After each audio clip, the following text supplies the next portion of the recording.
If you get this, you won't worry about price. You'll know you'll be right. And you'll go on with your lives and continue to stack and continue to add and have no anxiety.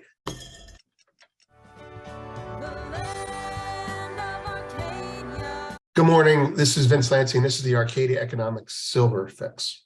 Hope everyone's doing well and everyone had a good weekend and a good Father's Day.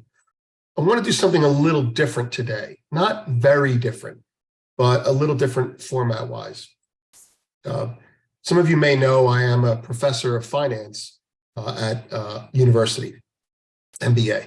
And every so often I'll give a lecture a little bit outside the core, whether it be futures and options or corporate finance or what have you. And the lecture will be on a much bigger picture thing. And what I'd like to do today, because silver is the focus of this lecture, actually. It's a byproduct of other concepts that I've looked at. What I'd like to do today is give the people at Arcadia part of one of those lectures. It's actually a whole lecture, but we're not going to do the whole thing today. And I'll give you some bullet points, but there's a couple things that I'd like to clarify up front. First of all, some of the things I say are going to sound disconnected and crazy at first, but the more you listen, the more sense it will make. Kind of like a picture of dots, and then we will connect them as time goes on. Here's my notes. Here's the total script I have. So just so you know, this is pretty extemporaneous. All right. We're going to establish, the whole point of this is we're going to establish why the silver standard will return. I don't mean that literally, but I do mean the silver standard in terms of pricing. To do that, we must look at what happened in China before, which is what you see on your screen right there. That's a public version of a post that I did for GoFix subscribers, which incidentally, by the way, anybody on Arcadia who comes through the YouTube channel and signs up, you'll get 2 weeks free subscription, maybe more, depending on how quickly you do it. Anyway, so 2 weeks premium subscription. We must look at what happened in China before on its own silver standard. We must look at that in isolation, what happened there, with China and the various trade partners, the US, the UK, and the rest of the world, what led to its rise and its fall. We also, what I want to do, and this is where I might lose some people, but I want to just, this is really, really, really important. If you get this, you won't worry about price. You'll know you'll be right. And you'll go on with your lives and continue to stack and continue to add and have no anxiety. So let's call this silver therapy. Let's get rid of some anxiety. This is not a bad thing. It's a good thing. You're right. The confidence of your convictions is warranted. So the second part after in isolation of China will be in context of the global trade game, the cycles of how it works. Very high level stuff, but you'll start to see stuff a little differently and not so micro. And micro is great. I started micro. I am micro.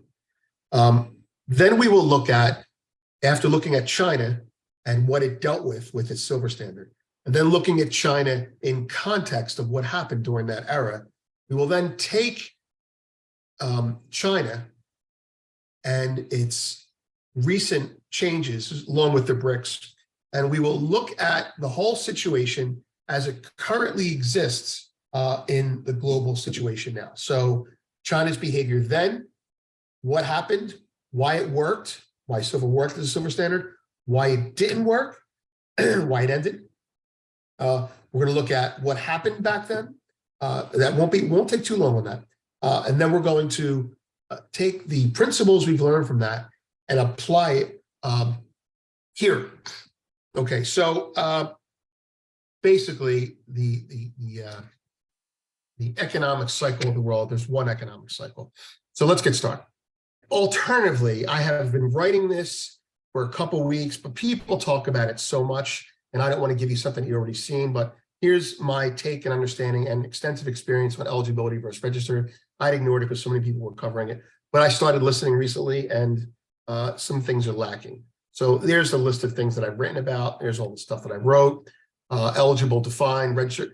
Start as a primer, but I'm not doing that today. But if you want it, leave it in the comments. Don't forget to like this and subscribe to Arcadia Economics. Leave in the comments if you want to learn more about that, or ask questions, because that'll help me refine this. But we're not doing that today because I think this is too important. Okay, so the rise and fall and rebirth of the silver standard. The first thing you're going to see is this quote: "The tension between centrality on the one hand and competition on the other is probably the oldest of all market structure issues."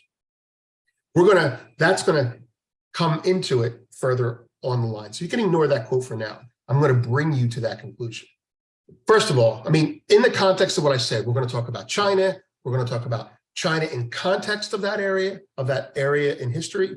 And we're going to talk about China's behavior now and how history is full circle, kind of a Lion King thing. The question that we're going to answer in doing that will be, most important to silver people, is why is silver so cheap? And why, or how, or what will make that change? And in doing that, I want to just give you a quick analogy. What we're going to do is what I'm going to say to you in 2 sentences. The United States of America's citizens will get skinnier. How did I conclude that? Because they want us to eat bugs. There's shrinkage in food. There's high inflation. There's a debasement of the dollar, and there's a realization that we're overeating. So all these big picture things I'm saying to you, they may go away. They're not going away, but how they manifest may go away. But in the end, Americans will be skinny again. That's my point. Now, why am I saying that? Because everything that I'm seeing here regarding silver and global trade makes silver the standard again. So gold won't be alone. Okay, so enough with that. Enough with the analogy of the analogy. Silver is, I'll just, a little bit of silver porn here. Silver is superior to gold, yet priced poorly. Throughout history, silver has been more useful, more plentiful, but still rare enough so that it's actually superior to gold in many ways. In more ways, the more we find out about it. So, for example, electrical conductivity, in certain malleability, and conductivity is everything these days. There's a lot of other things, but one of the disadvantages it has is that it takes more of it to store value than it does for gold. But that's not a comment on silver. That's a comment on gold, right? If silver goes up in price, then it becomes more of a store of value. Moving on from that. All right. Silver's industrialization was its death knell as money then. If you think back in the 1800s, when we were on a bimetal standard, as silver, among other reasons, as silver became more useful industrially, as we discovered its uses, it became necessary for it not to be money. Use film as an example. You can't have silver be money if silver is used industrially. You just can't. It's not just used industrially, but it's consumed. It's not easy to get back. But we're not going to lecture on that now. Those are the reasons. But that's the reason, by the way, for years I said silver cannot be money again. And valid reasons. But there's other reasons that are bigger now. Okay. Western power behavior proves it. Basically, how the West treats silver proves that point. All right. Another thing that contributes to silver's cheapness, or as a core driver, is the dollar's power, exchange transmission as trade influencers. So what does that mean? It means dollar dominance makes it easier to suppress the price of silver, if that's what you want to do, and they want to do that. We know they want to do. Exchange transmission. Well, if you control the flow of dollars, not just the creation of dollars, but the flow of dollars, and you run the exchanges that list the price of the assets that you want to control, then you have a huge effect on the price of the commodity itself. Silver exists in Earth, 15 to 21 ratio, 15 to 20 to 1 ratio. It's priced 80 to 90 to 1. That's not real. That's fabricated. I cannot overestimate the power of a strong global currency and exchanges transmitting that power. And oil as an example. I was going to get into that, but I've already digressed enough. Oil is an easier example to understand than silver, but that's the example. All right. Why is silver repressed? The reasons discussed that we will all see will be trade, politics, manipulation, ethics, technology. All are correct, but there's something bigger than that. And if you understand what's going on above that, then you understand it. And if you understand it from the above context, you understand the next paths. And the paths all lead back to silver being remonetized or standardized in monetary use. All right. All of these are related to a simple concept. Here's my bullet. All of these are related to a simple concept, the most important concept in trade and market behavior, out of which everything springs. Now, I'm setting you up for the China situation. The tension between, here's a quote again, the tension between centrality and competition is probably the oldest of all market structure issues. Now, what does he mean by that? He means that there are people who want to centralize and people who want free markets. There are people that want competition, free trade for price discovery, and people who want centralization. There are people who think that manipulation is justified in creating better markets, and there are people who don't. There are politicians that want to centralize, philosophies that want to centralize and divide, trade in the form of globalization versus, say, mercantilism or fragmented global trade, governance, Democrat, Republican, libertarian, authoritarian, production. In production, there's scalability, which is centralization. Okay, there is a network effect, which is decentralization. Okay, in the military, if you're an army person, you're a centralized military person. You respond to a vertical hierarchy. If you are in the Marines, you're decentralized. You run on your own. There's a lot of stuff I'm throwing at you here, but it all comes down to this. The fucking world fights. One fight. Centralization, decentralization. Watch. Religion. The Protestant Reformation was a product of decentralization, right? The church was vertically, the Catholic Church, vertical. You ran the church, you reported up the ladder, right? Corporate bureaucracy. And then Martin Luther comes along with the printing press, says, you know what? I'm going to print a Bible that everyone can read. And that decentralizes. So you have centralization and decentralization constantly fighting each other. Behaviorally, it's more control versus less control. Scale of production versus flexibility. Incumbency versus upstart. Legacy versus innovation. Now, this last one here, I want to focus on.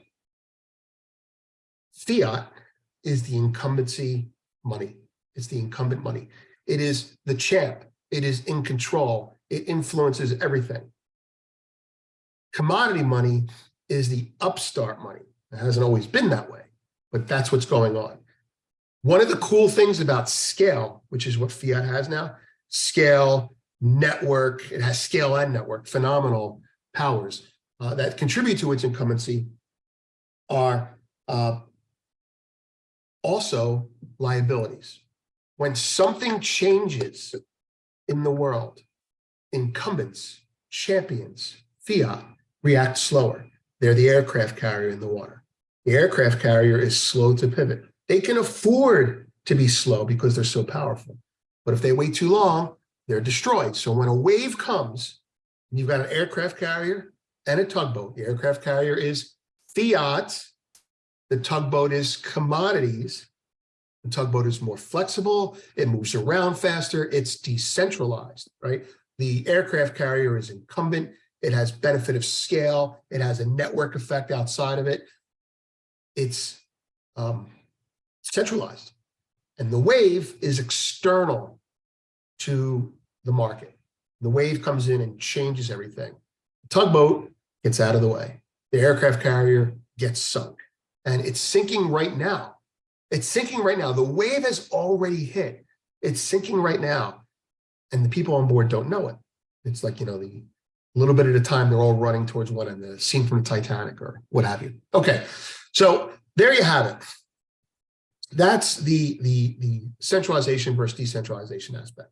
China's history with silver. I'm going to touch on that quickly, but it's extremely important. I've written about it. It's on Zero Hedge. It's on GoldFix. You can read that. But here's where we're going to go on this. I was researching China's history with silver because they had a 350-year silver standard. And the articles that I found had so much bias. Bloomberg, other articles. There was just, it was quite disturbing, actually. For example, Bloomberg said, see this picture here? Sorry, I'm rolling around. See this picture here? I added Western pricing monopoly.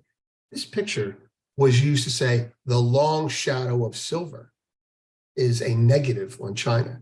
And it's moronic. Okay, back to where we were. China's history is silver, in the nutshell, right? We may be editing right before this because I went off. China wanted silver more than the West. And during this time frame where it became important, great picture, by the way. During the Spanish ascent to power, China didn't want to buy Western goods.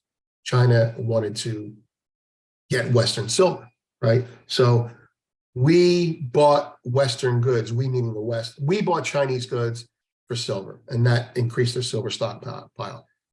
The UK was on the silver standard, okay, sterling.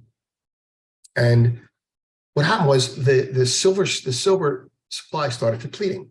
And that got exacerbated by when Spain fell. When Spain fell, less silver was being produced and taken out of South America.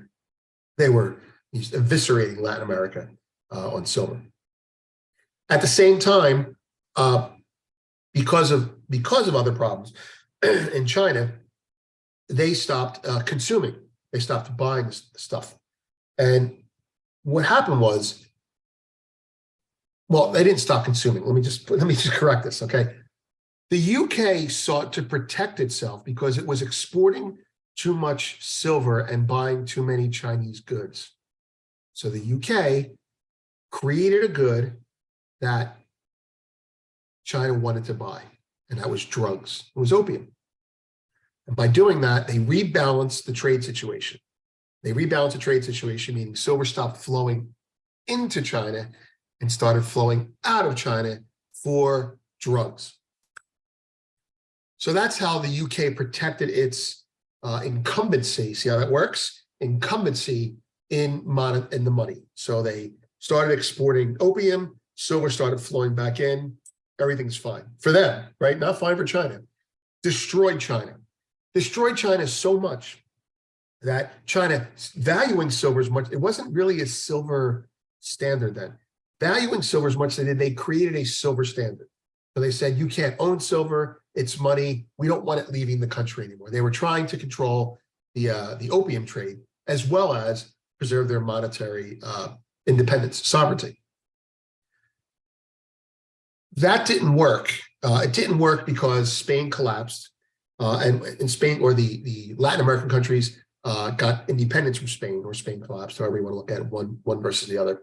And less silver was coming out. Now, the Chinese silver standard came about to protect their money, but at the same time, the rest of the world was, this is the phrase you want to hear, because this is what's happening now in reverse.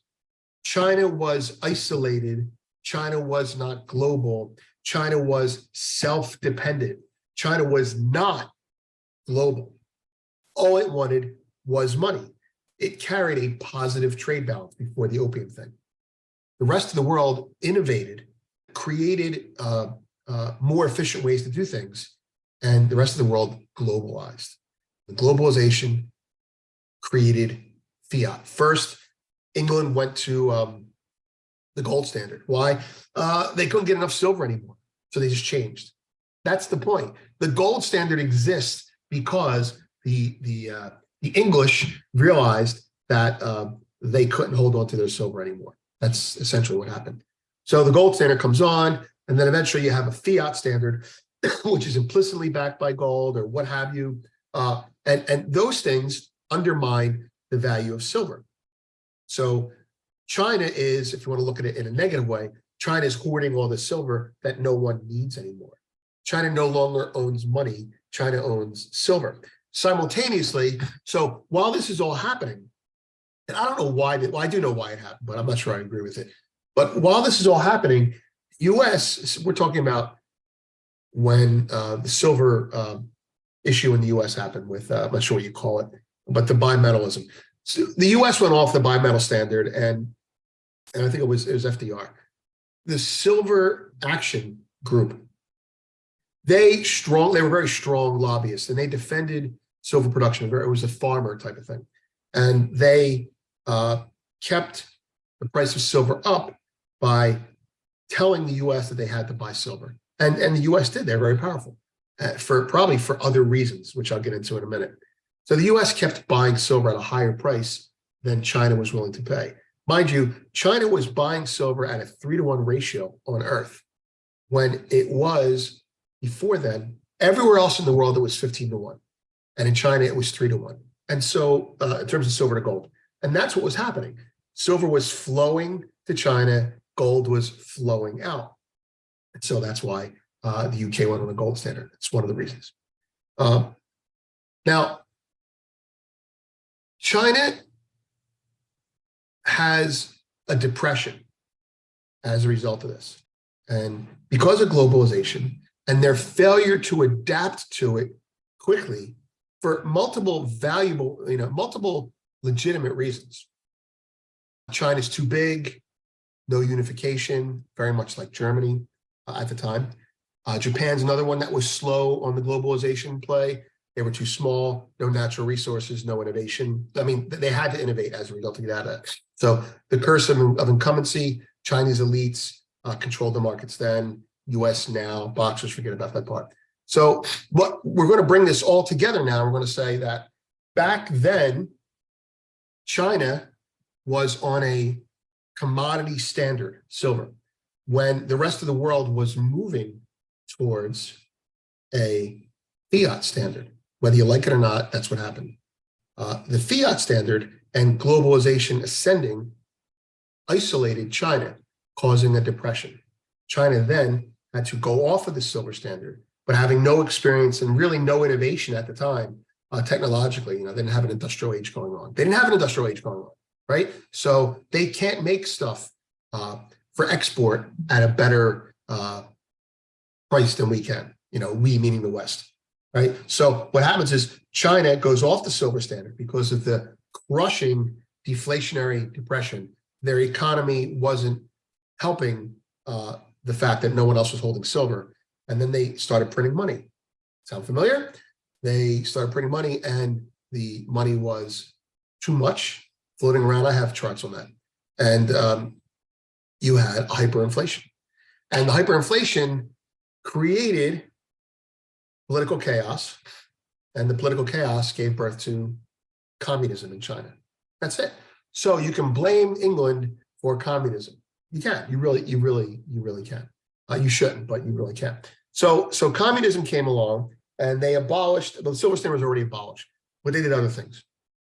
And what you had now is communism eventually realized that the world is globalized. And Mao, after fucking up for how many years, I don't know, in the 1970s realized he had to integrate into the economy, but still preserve themselves.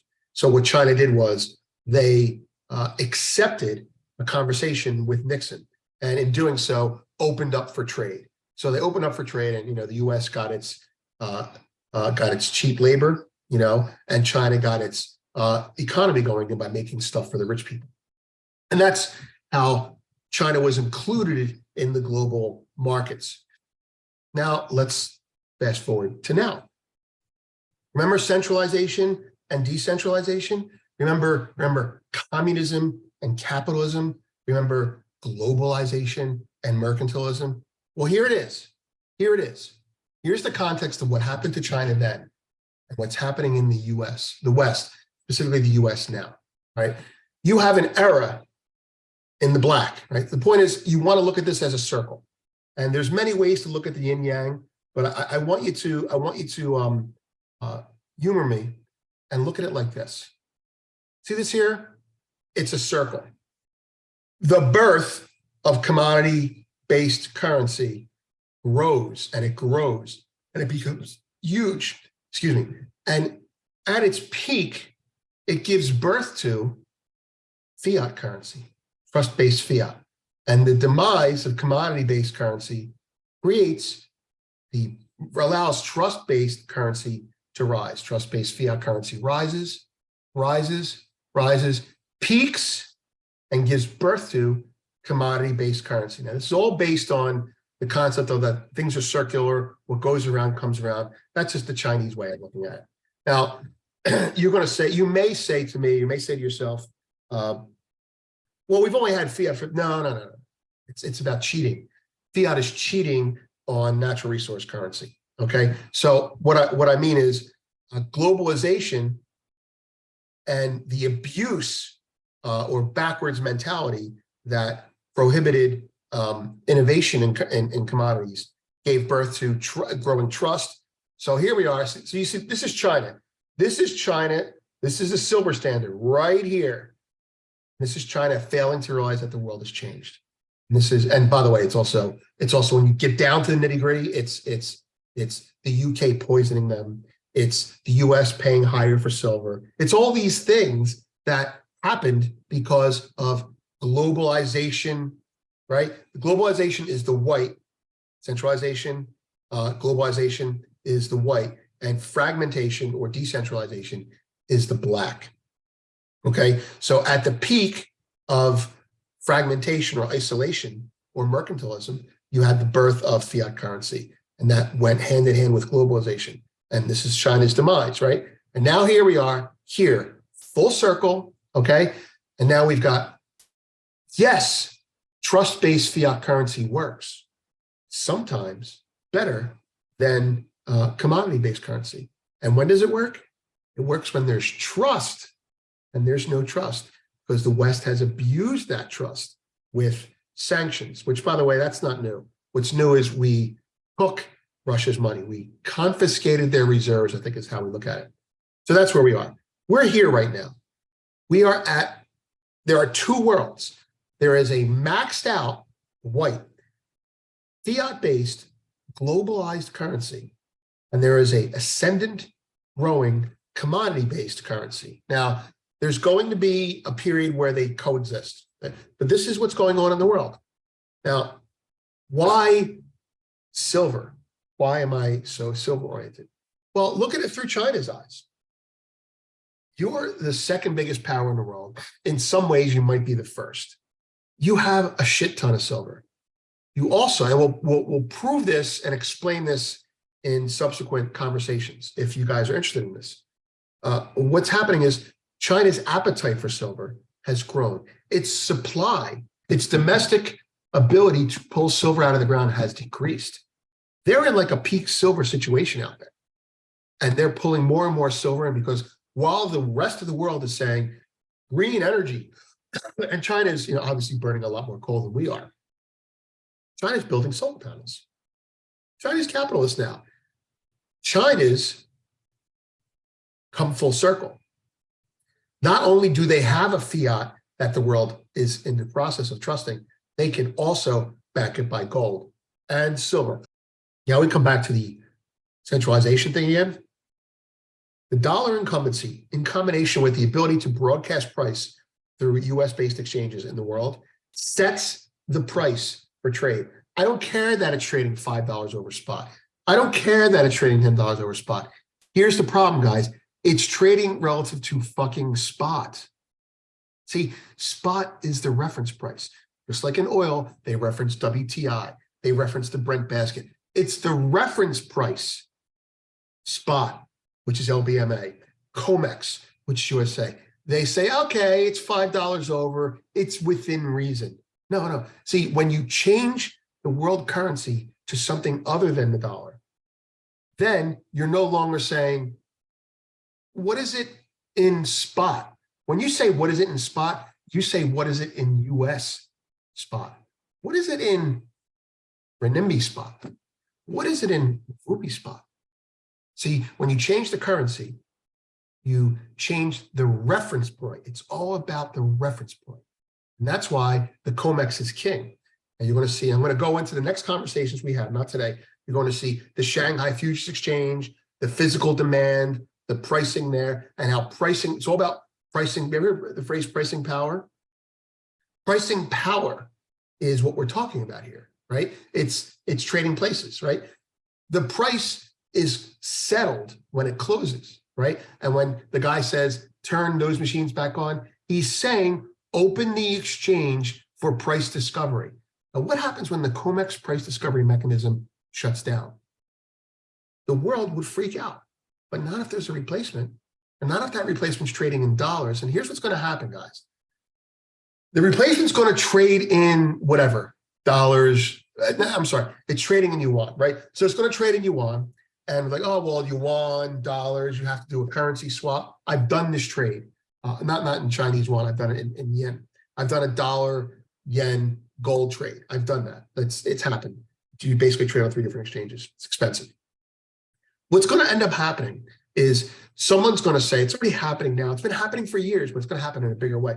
Someone's going to say, wait a minute, gold's trading here at this price in yuan and here at this price in dollars. Well, what if I convert my yuan to dollars or my dollars to yuan? You won't convert dollars to yuan here. They won't let it because the US wants to protect its franchise. In China, they'll do a yuan dollar swap eventually, right? If they haven't already. And when you do that and you ease capital controls, you'll start seeing the price of yuan, the demand in China take effect in the COMEX. And that's, by the way, guys, why metal is leaving the West. It's like, oh, I can't buy the metal in the US because I need to settle it in yuan and that's in dollars. And I can, okay. Well, the Shanghai Exchange says, well, let's do a dollar yuan swap. And now guys like me are on there going, okay, buy it from the US, take it here, swap yuan for dollars, get a haircut, trade, deliver. It's over. That's what's going on right now, okay? And it's going on not because of guys like me, even though guys like me understand it, it's going on because they need the silver. They want the silver. They need the silver for solar panels or for whatever else it is they're making. They want the silver. And trade, specifically demand for a commodity, determines price. Not yet, eventually. And when that trade gets big enough that it can no longer be contained, which is what's happening now, it starts to affect supply on this side, and that metal starts coming over. And it's been doing that for 10 years, but it's only noticeable now to the naked eye, coming over. And eventually the exchange in China goes, well, screw it. This is a lot of business. Let's create a product that allows convertibility from dollars to yuan. Now, there's going to be reasons they won't do that for a while, at least not in a free market way. But what ends up happening is the guys like JP Morgan, right? They say, oh, you want to buy silver in China to make solar panels? Well, we have it over here. We'll take care of the yuan dollar thing. The silver starts to go. And you see the FX transactions on JP Morgan and companies like that start to increase because they're doing the arbitrage and they're brokers. That's how it works. So that's the end of, I guess we call it part one. What made the West fiat work, et cetera, et cetera. Okay, so that's basically it. What I wanted to bring home today is just to recap, is the silver standard worked for China. It worked too well, so well that the UK had to prevent it from continuing to working by creating a balance for the trade using opium. And then when that wasn't enough, they just went off of silver. And mind you, that's because they were also prepared to be global. So China's inability to globally integrate itself, combined with the UK's and the West in general's inability to hold on to its money, which was silver, right, made them break from silver while they locked it in, right? So that caused inflation here at first and depression there. But the innovation over here in the West brought the inflation back down, and the decoupling from silver drove inflation higher. Now, this is a lot to absorb. The takeaway is this, is what happened in China after a 350-year silver standard is happening now in reverse in the West. Okay? Centralization, which actually is globalization. You're centralizing control. You may be trading globally, but control is centralized under the dollar. It's being replaced by yin and yang, is being replaced by decentralization or fragmentation, or your currency, your currency, your currency, your currency, enabled by the ability to centralize the risk of money, silver, gold, while simultaneously allowing sovereignty and independence. I don't need to use dollars. I can trade in my own name.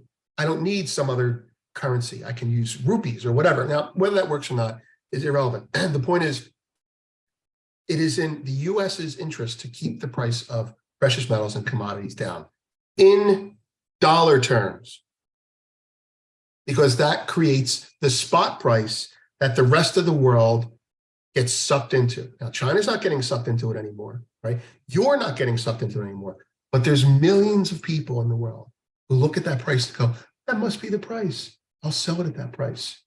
And every time they sell it, guys are just going, buy them, and then selling it to China.